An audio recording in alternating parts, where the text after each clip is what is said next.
ஸ்ரீயப்பதையான சர்வேஸ்வரன், அகிலாண்ட கோடி பிரம்மாண்ட நாயகன், சமஸ்த கல்யாண குணாநிதியான மலையப்ப சுவாமி திருப்பதி வெங்கடேஸ்வர சுவாமி இந்த திருப்பதி வெங்கடாச்சலபதி நகரில் எழுந்தருளி எம்பெருமான் சேவசாதி தருள்றார்.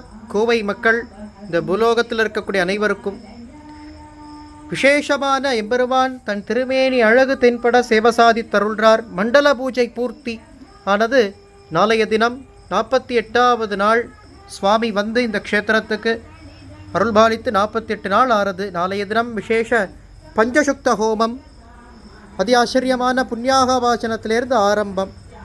அக்னி பிரதிஷ்டை, பஞ்சசுக்த ஹோமம், விசேஷ மகாசாந்தி ஹோமங்கள்லாம் சுவாமிக்கு நடைபெற்று 100 லிட்டர் பால் திருமேனி குளிர சுவாமிக்கு பால் திருமஞ்சனமாகும். பால், தயிர், பஞ்சாமிர்தம், இளநீர், இப்படி சகலவிதமான வஸ்துக்கள் மங்கள திரவியங்கள்னால திருமேனி குளிர குங்குமப்பூ, விழுதுக்காப்புன்னு சொல்லக்கூடியதான குங்கும புஷ்பத்தினாலையும் எம்பெருமானுக்கு அபிஷேக ஆராதனை காலையில் 9 மணிக்கு ஆரம்பம். எம்பெருமானுடைய பரிபூர்ணமான அனுகிரகம் வேண்டி அடியேன் சுவாமிகிட்ட பிரார்த்தனை பண்ணிக்கிறேன். இந்த லோகம் நன்னா இருக்கணும், அனைத்து ஜீவராசிகளும் பரமக்ஷேமமாக இருக்கணும்னு எம்பெருமான்கிட்ட அடியேன் பிரார்த்தனை பண்ணிக்கிறேன். வாங்கோ நாளை தினம் பாலபிஷேகம் குளூர தரிசனம் பண்ணலாம்.